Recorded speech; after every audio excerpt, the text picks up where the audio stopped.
It's my great pleasure to welcome you all, the Saving Brains community, to our country, I think our beautiful country, Rwanda, and, and our clean city, Kigali. We believe that all Rwandans deserve dignity, and investing in early childhood development, ECD, is one way to ensure that young children and their families have dignity now and also in the future, really towards building our human capital development. What we're trying to do, that funding is clearly an issue for virtually everyone in the room.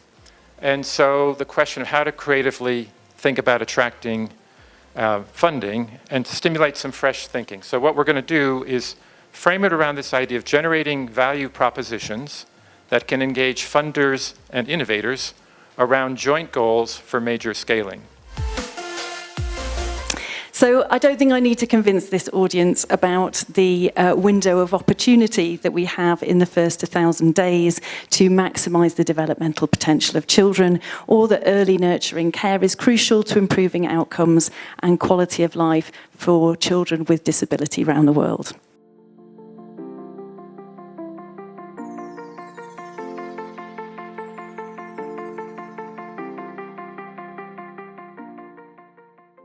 And one of the biggest takeaway during this 3-day session is now we are going to have a collaboration with Bama in Uganda, Bama and Baby Ubuntu in Uganda, along with our disabled persons organizations. So we all come together and bring the technology to the Tamil Nadu government and make the government to deliver the services across the state, so that all the children with the developmental delays which are here today and also those who are going to be born tomorrow are addressed to and provided with the services.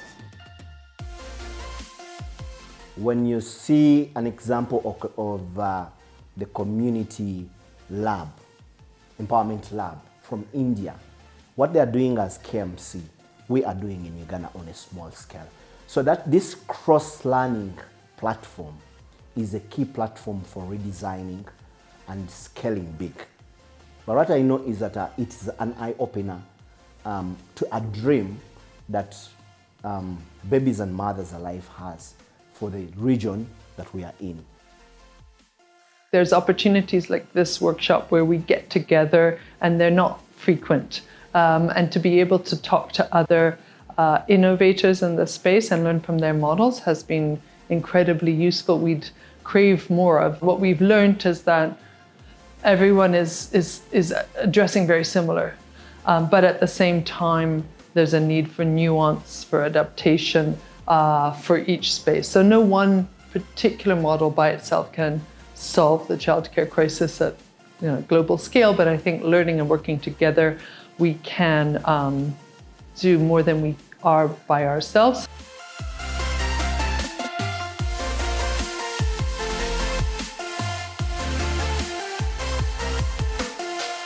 Saving Brains workshops, but also the community itself, it provides a safe space.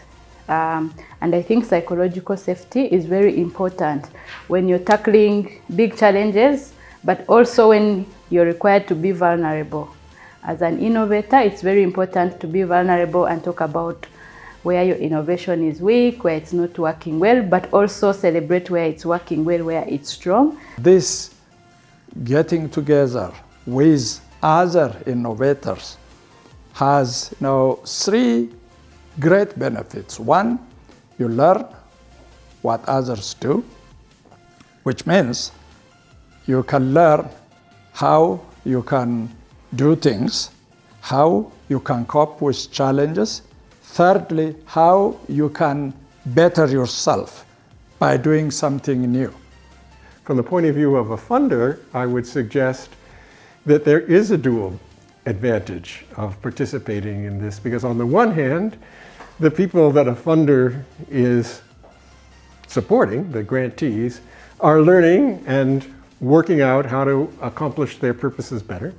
And on the other hand, because they're sharing their learning, you can have broader impact than simply what the one grant does. It can help others too.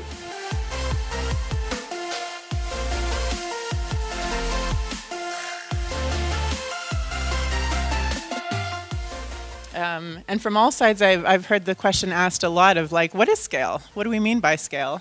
And maybe most importantly, who decides? And there's been really some rich conversations around encouraging folks that are leading the work to be in the driver's seat of deciding what that sustainable scale should look like, and trying to not fall into the trap of letting funders decide what scale means.